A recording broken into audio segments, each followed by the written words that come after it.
Sir अभी लोगों से हम लोगों ने बात किया तो मैक्सिमम लोगों का एक सबसे बड़ा वही प्रश्न है सर, शिविर का। इस महाशिवरात्रि में सर कांवड़ यात्रा के संबंध में हम लोगों की जो तैयारियां हैं सर, जैसे रूट डाइवर्जन का काम हमारा सर हो चुका है। मंडावली से जो हैवी व्हीकल है सर इधर आने नहीं दिया जा रहा है, क्योंकि सर कल रात से भीड़ बढ़ गई है। दूसरा सर एक साफ़ सफाई व्यवस्था, यहाँ पर सर मोबाइल टॉयलेट, इस मंदिर पर ज़्यादा भीड़ रहती है तो मोबाइल टॉयलेट की व्यवस्था करा दी गई है। और सर नगर पंचायत जलालाबाद, सहारनपुर और नगर पालिका नजीबाबाद से यहाँ पर सर सफाई कर्मचारियों को ड्यूटी लगा दी गई है। इसके अलावा सर जो रास्ते में मीट की दुकानें हैं वो सब बंद करा दी गई हैं सर, शराब की दुकानें बंद करा दी गई हैं सर। और साथ साथ में जो हम लोगों ने सर एनजीओ के माध्यम से जो चिकित्सा शिविर सर, जैसे जो आने का गाँवड़िए जो आते रहते हैं उनके जैसे कोई सर दिक्कत होती है उसके लिए चिकित्सा शिविर, उनकी प्रॉपर जाँच के लिए चिकित्सा शिविर लगाए जा रहे हैं सर। और सबसे बड़ा सर इन लोगों का यही एक भंडारे का है सर, क्योंकि इन लोगों का कहना है कि इतनी दूर से सर बहुत लोग आ रहे हैं और भूखे प्यासे आ रहे हैं और काफ़ी लोग सर यहाँ बुलंदशहर से और अलग अलग डिस्ट्रिक्ट से आए हुए हैं सर, बसों से भी आ चुके हैं। इनका सबसे बड़ा प्रश्न यही है सर। तो इसी क्रम में मैं आप लोगों से पूछना चाहूँगा, अगर किसी को कोई बात कहनी हो डीएम साहब से, कप्तान साहब से, सीडीओ साहब से। हाँ, माहौल में ज़्यादा फर्क नहीं है, थोड़ा सा ही फर्क है।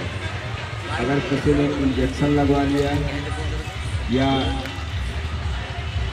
जो कोरोना का भय है अगर उससे आप थोड़ा सा निकल चुके हैं, इसका मतलब ये नहीं कि कोविड-19 का जो गाइडलाइन है वो खत्म हो गई है। तो उतनी ही महत्वपूर्ण जैसे पिछले साल मई जून से लेकर के श्रावण तक थे, उतना ही महत्वपूर्ण आज भी है। बस अंतर सिर्फ इतना है कि जो भय पहले था शासन की तरफ से, सरकार की तरफ से जो टीकाकरण से लेकर के सैनिटाइजेशन एवं अन्य जो सुरक्षा प्रबंध कोरोना से लेकर के व्यवस्थाएँ की गई थी, उससे आत्मविश्वास बढ़ा है। उसी के परिप्रेक्ष्य में मुझे ये कहना है, अगर डीएम साहब उसका डिटेल में बता देंगे कि जो पाबंदी प्रतिबंध की तमाम बातें की जा रही हैं, देखो शासन की तरफ से, एमएचए की तरफ से, सेंट्रल गवर्नमेंट की तरफ से जितने गाइडलाइन आए हैं तो प्रेस के माध्यम से आपको बता दिया गया है। और आज फिर मैं उसी बात को रिपीट कर रहा हूँ कि उसका पालन आपको करना है। जैसे शिविर की जाहिर सी बात है कि इस समय धूप हो रही है, पानी की आवश्यकता है, आप शिविर वाले पानी का बंदोबस्त करते हैं, चाय नाश्ते का बंदोबस्त करते हैं। अगर आप नहीं करेंगे तो ऐसा नहीं कि प्रशासन नहीं करता है, हमको ज़्यादा मेहनत करनी पड़ेगी। तो आपसे उससे हम मुझे सहूलियत ही होती है, कोई व्यवधान नहीं होता है, लेकिन जो उसकी गाइडलाइन है वो पालन करना आपकी जिम्मेदारी है। अब जैसे तो प्रेस के लोग हैं, ये आपके द्वारा चूक हुआ, उजागर करना, फिर जो पीड़ित होगा, प्रताड़ित होगा कोरोना से तो ठीक है, हम लोगों के लिए भी असमंजस की स्थिति आ जाती है। तो शिविर लगने के संबंध में बस ये है कि गाइडलाइन का पालन करते हुए उसको ध्यान देने की आवश्यकता है। यहाँ के स्थानीय मजिस्ट्रेट और पुलिस अधिकारी इसका पालन सुनिश्चित करें। शेष जो व्यवस्थाएं हैं वो तो प्रशासन द्वारा किया जा रहा है, आज से फुल फ्लैश में उसकी कार्रवाई पूरी होगी। पुलिस प्रबंध की बात यह है कि अच्छी व्यवस्था होगी, सुरक्षा के लिए पुख्ता बंदोबस्त होंगे। इस दौरान मुझे ये भी मालूम है कि पंचायत के चुनाव में आप लोग व्यस्त रहेंगे। गर्मी गत वर्षों से अपेक्षा चैत्र मास का जो होता है, फागुन मास में ये बढ़ गई है, इसको भी ध्यान में रखते हुए जिलाधिकारी साहब की तरफ से जो व्यवस्था है वो की जा रही है। ट्रैफिक का डाइवर्जन, मंदिर की व्यवस्था, जलाभिषेक की, ये सारे प्रबंध किए जा रहे हैं। किसी भी दशा में हम लोगों का यही कोशिश होगी कि जो भक्तगण हैं, जो दर्शनार्थी हैं, जो कांवड़ यात्री हैं, जो भोले के रूप में, उनको कोई असुविधा का सामना न करना पड़े। लेकिन साथ साथ उनको भी ध्यान देना होगा कि राह में आते जाते अपनी सुरक्षा का बंदोबस्त ठीक करें, अब सड़क खाली है तो इसका मतलब ये नहीं कि बीच रास्ते से चले। एक्सीडेंट से बचने के लिए जिम्मेदारी केवल गाड़ी वाले की नहीं है। मान लिया हमने ट्रक का डाइवर्जन कर दिया, छोटी गाड़ियाँ हैं, बाइक है, इससे लोग टकरा जाते हैं, निश्चित होकर के चलते हैं। ये सब ध्यान देने की आवश्यकता है। पुलिस प्रशासन से मेरा ये कहना है कि इस बात को लगातार जागरूक करते रहें और आप लोगों से भी ये कहना है कि अपने लोगों के बीच में जा करके जो सुरक्षा के सामान्य बातें हैं उसको ध्यान दें। शिविर लग गया, अब वहाँ पर बिजली के तार ही खुले हुए हैं, वहाँ करंट लग गया, कई बार ऐसे हादसे हो जाते हैं, लोग लेटे हुए हैं। भाई अगर आप लेटा रहे हैं तो ये भी देख लीजिए साथ बिच्छू के कोई काटने का चीज़ ना हो, खाने पीने की जो चीज़ें हैं उसमें कोई पुरानी चीज़ें या कोई ऐसी विषाक्त चीज़ें न हो जाए, वहाँ पर कोई दुर्घटना हो जाए, ये सारी चीज़ें होनी चाहिए। अधिकारियों से कहना है कि इसको बार बार देखने की आवश्यकता है। कोविड-19 के पालन की जिम्मेदारी पब्लिक के साथ साथ पुलिस प्रशासन के भी है कि उसको हम पालन सुनिश्चित करवाएं। और इस त्यौहार में हम लोग खुद चाहते हैं कि बढ़ चढ़ करके सारे लोग, क्योंकि श्रावण में शायद बिल्कुल नहीं हो पाया था तो इस बार हो, लेकिन इस भावना के साथ हो कि अपनी सुरक्षा और गाइडलाइन का पालन और भक्ति भाव भी रहे, सब में समन्वय रहे। यही बातें मुझे कहनी थी। आएंगे तो यहाँ के स्थानीय अधिकारी हैं, अभी इस इलाके के एसपी आर्य साहब यहाँ के इंचार्ज हैं एडिशनल एसपी के रूप में, सीओ साहब और एसडीएम साहब हैं ही। सर गैप नहीं होने पाएगा, फ़ोन नंबर सबके पास है। इस मीटिंग का उद्देश्य ये नहीं है कि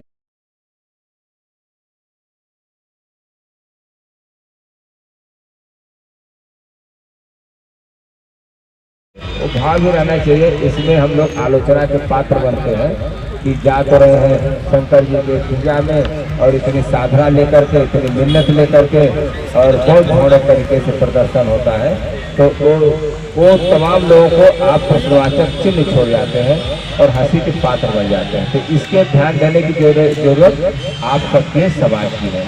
अब इसमें तो अब जिस साउंड से जैसे बन रहा है ये गलत है, ये नहीं होना चाहिए।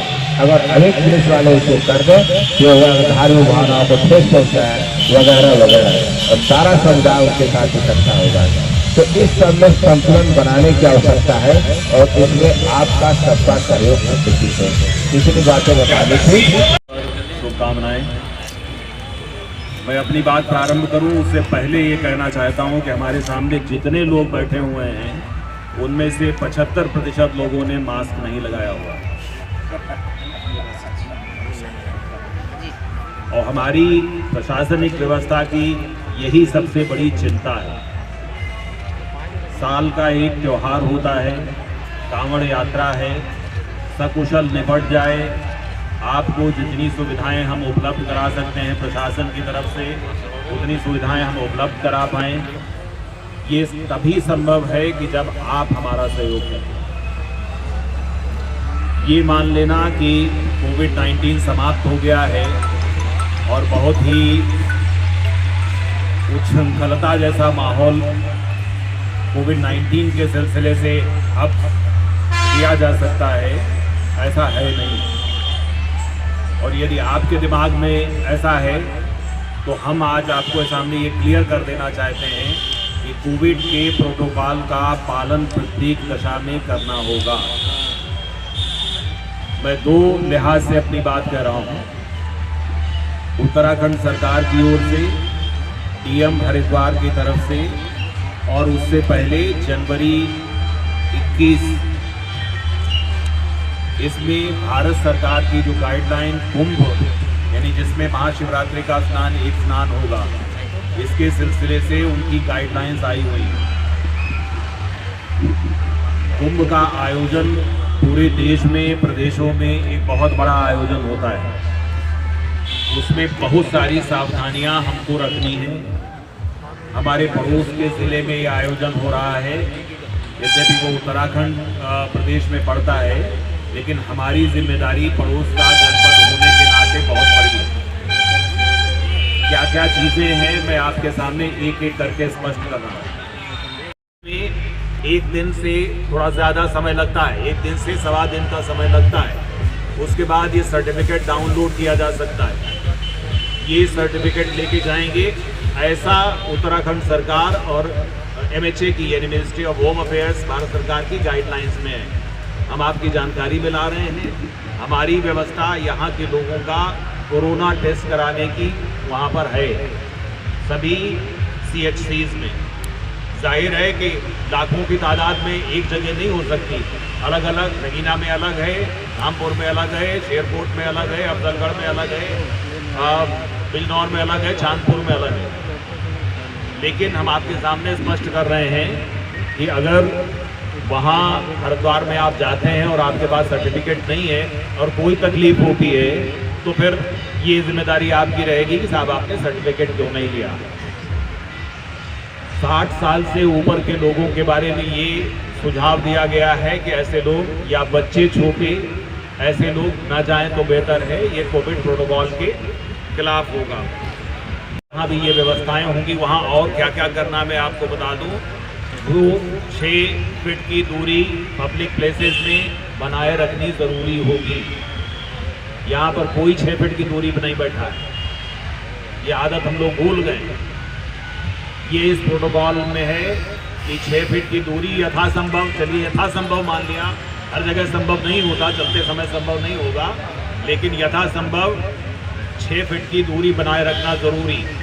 दूसरा, 100% मास्क लगाना ज़रूरी है। जो मास्क नहीं लगाएगा उसका चालान और जुर्माना किया जाएगा। ये बिल्कुल स्पष्ट गाइडलाइन में लिखा हुआ है। Levying of fines and penalties on defaulters.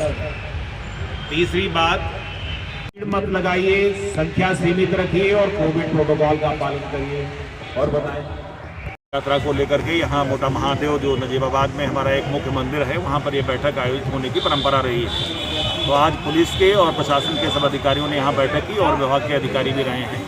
तो कांवड़ यात्रियों को कोई असुविधा न हो, इसमें क्या क्या हमारी व्यवस्थाएं हैं उनके बारे में बताया गया।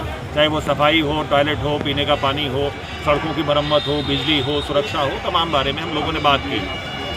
एक प्रश्न ये था कि शिविर जो कांवड़ियों के लिए लगाए जाते हैं उन पर क्या निर्णय है। तो मैं अवगत कराना चाहूँगा कि ये इसकी अनुमति SDM से अवश्य प्राप्त कर लें। वो हर हालत में प्रत्येक दशा में कोविड प्रोटोकॉल का पालन किया जाना है। जिम्मेदार लोग ही शिविर लगाएं और छोटे शिविर लगाएं, बहुत भीड़ भाड़ न हो, और हर हाल में कोविड प्रोटोकॉल का पालन करें। मास्क, सैनिटाइजेशन, 6 फीट की दूरी, और जो टेस्ट कराना है वहाँ जाने के पहले हरिद्वार RT-PCR का टेस्ट वो ज़रूर करा लें।